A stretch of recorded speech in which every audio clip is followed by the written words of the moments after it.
Friends, आज हम बात करेंगे जीटीएल इंफ्रास्ट्रक्चर लिमिटेड के बारे में। और जैसा कि आप लोग देख पाओ दोस्तों, आज के दिन ना ही जीटीएल में हमें कोई तेजी बनते हुए दिखाई दी, ना ही जीटीएल में हमें गिरावट होते हुए दिखाई दी। बिल्कुल ही फ्लैट ट्रेड करता हुआ हमें दिखाई दे रहा है जीटीएल। तो आज इस वीडियो के माध्यम से हम लोग जानेंगे दोस्तों, ये जो जीटीएल में हमें गिरावट होते हुए दिखाई दे रही है, किस वजह से गिरावट होते हुए दिखाई दे रही है। आने वाले समय में जीटीएल में हमें क्या और भी गिरावट होते हुए दिखाई दे सकती है या नहीं। अभी इस लेवल पर जीटीएल में हमें इन्वेस्ट करना सही होगा या फिर जीटीएल को पूरी तरीके से अवॉइड करना ही सही होगा। और सरकार की तरफ से एक बहुत ही अच्छी खासी अनाउंसमेंट सामने निकल कर आई है। तो वो क्या अनाउंसमेंट है और उस अनाउंसमेंट से जीटीएल को किस तरह से आने वाले समय में हमें बेनिफिट मिलता हुआ दिखाई देगा, इन चीजों को जानेंगे हम लोग इस वीडियो में। और साथ ही साथ दोस्तों, एक स्पेक्ट्रम यूजेस चार्जेस से रिलेटेड एक अपडेट सामने निकल कर आई है। तो वो क्या अपडेट है उसे भी हम लोग जानेंगे इस वीडियो के माध्यम से। तो मेक श्योर दोस्तों, वीडियो को स्किप ना कर पूरा देखो, ताकि आप चीजों को सही से समझ पाओ और अपनी खुद की इन्वेस्टमेंट डिसीजन ले पाओ। लेकिन दोस्तों, मेरी आपसे एक ही रिक्वेस्ट रहेगी कि चैनल को सब्सक्राइब और वीडियो को जरूर से लाइक कर देना, ताकि आपको इस तरह की अपडेट्स रेगुलर बेसिस पर मिलती रहे। तो चलिए फ्रेंड्स, वीडियो को स्टार्ट करते हैं। तो सबसे पहले अगर इसके आज के कारोबार पर नजर डालें तो स्टॉक जो है ओपन हुआ ₹1.20 में, हाई बनाया इसने ₹1.25 का, लो बनाया इसने ₹1.15 का। और आप देख पा रहे हो दोस्तों, ₹1.20 में इसने क्लोजिंग दिया आज के दिन, और इसमें हमें कोई भी तेजी बनते हुए नहीं दिखाई दी है। कल के दिन का भी अगर क्लोजिंग देखोगे दोस्तों, ₹1.20 का ही क्लोजिंग हमें कल के दिन भी दिखाई दिया है, और आज के दिन भी हमें सेम क्लोजिंग होते हुए दिखाई दी है। दैट मींस जीटीएल में हमें कोई भी मूवमेंट बनता हुआ नहीं दिखाई दे रहा है। और अगर आप एक महीने के चार्ट को देखोगे दोस्तों, तो एक महीने से ये स्टॉक हमें करीब करीब एक ही प्राइस रेंज के बीच में ट्रेड करता हुआ दिखाई दे रहा है। ₹1.15, ₹1.5, इसी प्राइस रेंज में हमें जीटीएल इंफ्रा जो है वो घूमता हुआ दिखाई दे रहा है। तो इन्वेस्टर्स कंफ्यूज है, वो समझ नहीं पा रहे कि जीटीएल में क्या तेजी बनते हुए उन्हें दिखाई दे सकती है या नहीं आने वाले समय में। तो होपफुली दोस्तों, इस वीडियो के माध्यम से आपको क्लियर हो जाएगा कि जीटीएल में तेजी बन सकती है भी या नहीं। लेकिन सबसे पहले दोस्तों, इस आर्टिकल पर एक बार नजर डाल लो। यहाँ पर क्या मेंशन किया हुआ है, यहाँ पर यही मेंशन किया हुआ है कि गवर्नमेंट जो है वो टेलीकॉम पीएलआई स्कीम को 1 साल के लिए और एक्सटेंड कर रही है,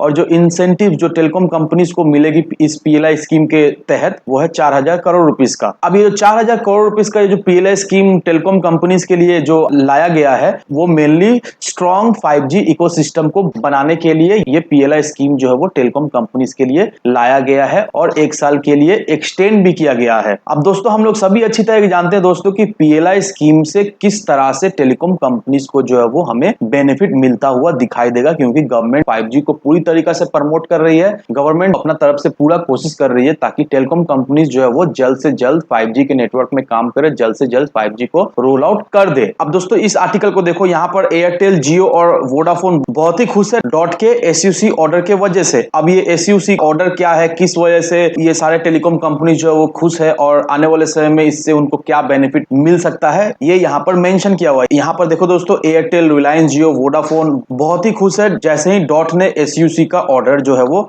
लाया है। अब ये एसयूसी का फुल फॉर्म क्या है? Spectrum uses charges. जो पहले एसयूसी का 3% टेलीकॉम कंपनीज को देना पड़ता था सरकार को, ये जो है वो हटा दिया गया है टेलीकॉम डिपार्टमेंट की तरफ से। और ये 3% का जो चार्जेस जो हटा दिया है, इसके वजह से टेलकॉस का बहुत ज्यादा ही सेविंग्स होने वाला है स्पेक्ट्रम के फीस में। अब टेलीकॉम कंपनीज का जो लिक्विडिटी कंसर्न है, उस पर अभी इंडियन गवर्नमेंट क्या कर रही है, उस पर इंडियन गवर्नमेंट जो है वो अभी काम कर रही है, और इसके वजह से आने वाले समय में एयरटेल, जियो, वोडाफोन, इन सारे कंपनीज को अच्छा खासा बेनिफिट मिलने का बहुत ज्यादा चांसेस है। अब हम लोग सभी अच्छी तरह से जानते हैं दोस्तों कि गवर्नमेंट ने जो टेलीकॉम कंपनीज के ऊपर जो डेट था, उसको चुकाने के लिए समय जो है वो बढ़ा दिया था। तो जितना रिलीफ गवर्नमेंट की तरफ से मिलना चाहिए टेलीकॉम कंपनीज को, गवर्नमेंट ने उतना रिलीफ टेलीकॉम कंपनीज को दे दिया है अब तक। लेकिन दोस्तों, गवर्नमेंट जो है वो अभी टेलीकॉम कंपनीज के ऊपर ये जो लिक्विडिटी स्ट्रेस है, उसको रिड्यूस करने के लिए अभी काम कर रही है। अब टेलीकॉम कंपनीज को एजीआर और एसयूसी का ड्यूज भरने के लिए 4 मॉनिटरियम्स जो है वो मिल चुका है, और वोडाफोन आइडिया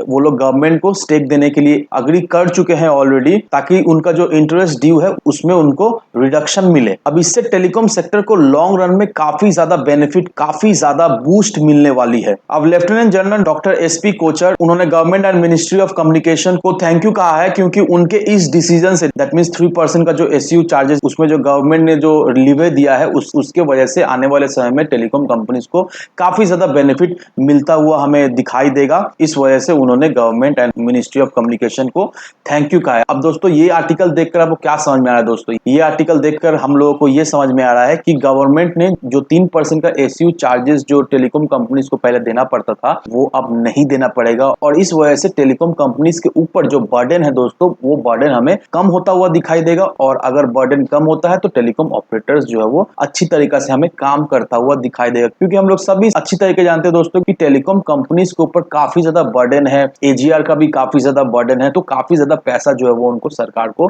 चुकाना पड़ेगा। और इस तरह की बेनिफिट जो अभी टेलीकॉम कंपनीज को गवर्नमेंट की तरफ से मिल रही है, जैसे कि अभी एसयूसी चार्जेस में लीवे मिल रहा है और लिक्विडिटी स्ट्रेस के ऊपर अभी गवर्नमेंट काम कर रही है, तो इस तरह के बेनिफिट मिलने से टेलीकॉम कंपनी जो है वो अच्छी तरीके से काम कर पाएंगे। और हम लोग सभी अच्छी तरीके से जानते हैं दोस्तों, गवर्नमेंट का भी जो मेन फोकस है वो 5G को लेकर है। गवर्नमेंट चाह रही है जल्द से जल्द 5G को जो वो रोल आउट कर दे। और हम लोग अच्छी तरीके से जानते हैं दोस्तों कि GTL one of the top company है इंडिया में, जो कि टावर प्रोवाइड करती है, लीज पर देती है। और एयरटेल को ले लो, बीएसएनएल को ले लो, वोडाफोन को ले लो, जियो को ले लो, ये सारे ऑपरेटर्स जो है वो उनके क्लाइंट्स है। तो अगर ऑपरेटर्स को बेनिफिट मिलता है, डायरेक्टली इनडायरेक्टली जीटीएल को भी हमें बेनिफिट उससे मिलते हुए आने वाले समय में दिखाई दे सकती है। तो इससे हम लोग ये कंक्लूड कर सकते हैं दोस्तों कि आने वाले समय में जीटीएल में हमें तेजी बनते हुए दिखाई दे सकती है। लेकिन दोस्तों, जीटीएल में इन्वेस्ट करने से पहले आपको एक फैक्टर का जरूर से ध्यान रखना है कि देखा जाए तो जीटीएल एक बहुत ही हाई रिस्क स्टॉक है। तो अगर इस तरह की स्टॉक में आप इन्वेस्ट करते हो तो चांसेस काफी ज्यादा रहता है कि आपका पैसा जो है वो